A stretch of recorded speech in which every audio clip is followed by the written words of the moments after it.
Selamat pagi anak-anak kelas 4. Apa kabar hari ini? Ibu berharap kalian sehat dan tetap semangat. Tetap andalkan Tuhan. Baiklah, hari ini kita akan mulai pelajaran yaitu bab 10, yaitu dengan judul Saling Menerima Keterbatasan. Nah, sebelumnya kita akan melihat dalam bahan Alkitab Matius 7 ayat 12 yang berkata, segala sesuatu yang kamu kehendaki supaya orang perbuat kepadamu, perbuatlah demikian juga kepada mereka. Itulah isi seluruh hukum Taurat dan kitab para nabi. Sebelum kita memulai pembahasan yaitu saling menerima keterbatasan, mari kita berdoa. Ya Tuhan, bantulah kami untuk saling menerima keterbatasan diri. Mampukanlah kami agar saling melengkapi dan tolong-menolong. Dalam nama Tuhan Yesus kami berdoa. Amin. Saling menerima keterbatasan, kita akan bahas 3 bagian. Yang pertama, menerima keterbatasan diri. Kedua, menerima keterbatasan orang lain. Dan yang ketiga, saling melengkapi. Yang pertama kita akan bahas menerima keterbatasan diri. Kita akan melihat terlebih dahulu yaitu Raja Saul mendengki kepada Daud atau menombak Daud. Wah, ada apa di sana, cerita apa? Nah, hari itu Raja Saul duduk di atas tahtanya. Tangannya bertopang dagu dan dahinya berkerut. Amarah menguasai hatinya, masih terngiang di telinganya. Saul mengalahkan beribu-ribu musuh, tetapi Daud berlaksa-laksa. Makin hatinya mendengki, makin riuh suara rebana dan gemerincing terdengar di telinganya. Saul takut orang Israel akan mengangkat Daud menjadi raja, sebab pikirnya akhir-akhirnya jabatan raja itu pun jatuh kepadanya. Itu tertulis dalam 1 Samuel 18 ayat 8. Kemudian kita tahu bahwa Daud memang telah mengalahkan Goliat, yaitu panglima orang Filistin yang ditakuti oleh semua orang. Daud lebih berani melawan Goliat dibandingkan tentara-tentara Israel, dan akhirnya Israel memenangkan perang. Seharusnya Raja Saul berterima kasih kepada Daud, rakyatnya itu. Akan tetapi sebaliknya, hati Raja Saul mendengki kepada Daud. Raja Saul tidak menerima keterbatasan dirinya yang tidak sanggup melawan Goliat seperti halnya Daud. Hal ini mengakibatkan Raja Saul berencana hendak membunuh Daud. Berbagai cara ia lakukan, tetapi anaknya Yonatan selalu melindungi Daud. Karena Raja Saul mendengki, maka roh Allah meninggalkan dia dan roh jahat menguasai hatinya. Sejak saat itu Allah tidak menyertai Raja Saul lagi. Raja Saul tidak menerima keterbatasan sendiri, sebaliknya ia cemburu melihat kelebihan Daud. Semua orang mempunyai keterbatasan. Allah telah menciptakan manusia dengan keterbatasan masing-masing. Manusia harus menerimanya sebagai pemberian Allah. Menerima keterbatasan berarti mengakui keterbatasan diri sendiri. Dengan kesadaran ini, manusia akan bergantung pada kuasa dan pertolongan Allah.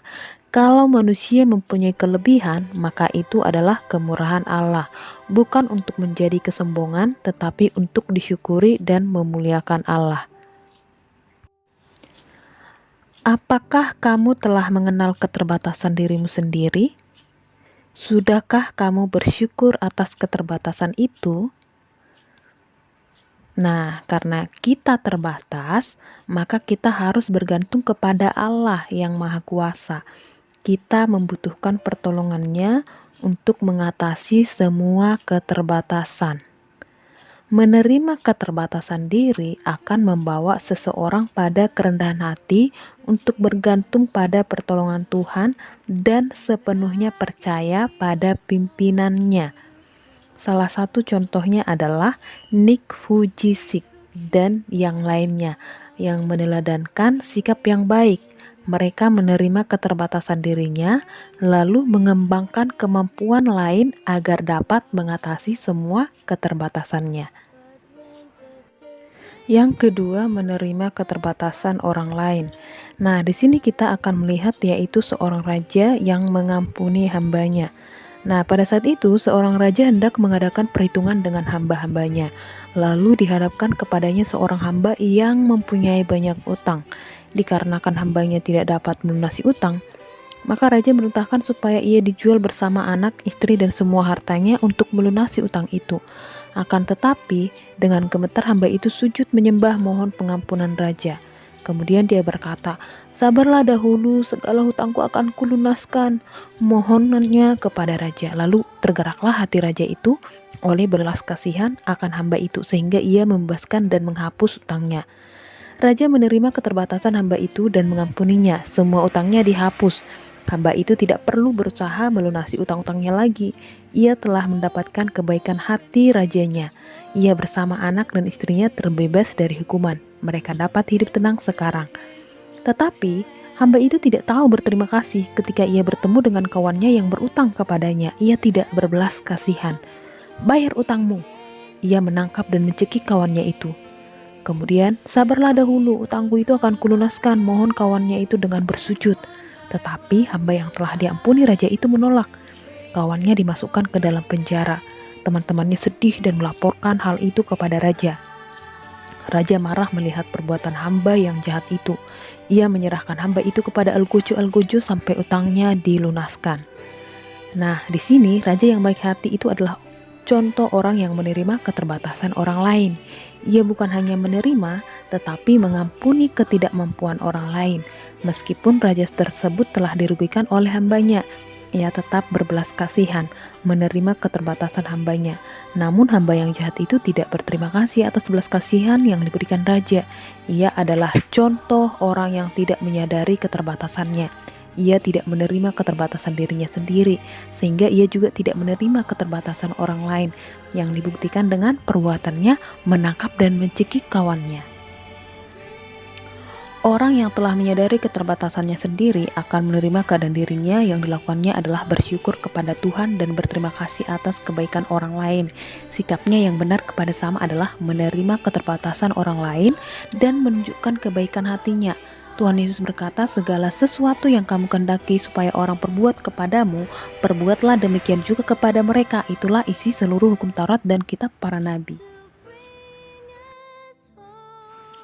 Demikianlah pembelajaran kita hari ini, yaitu tentang saling menerima keterbatasan.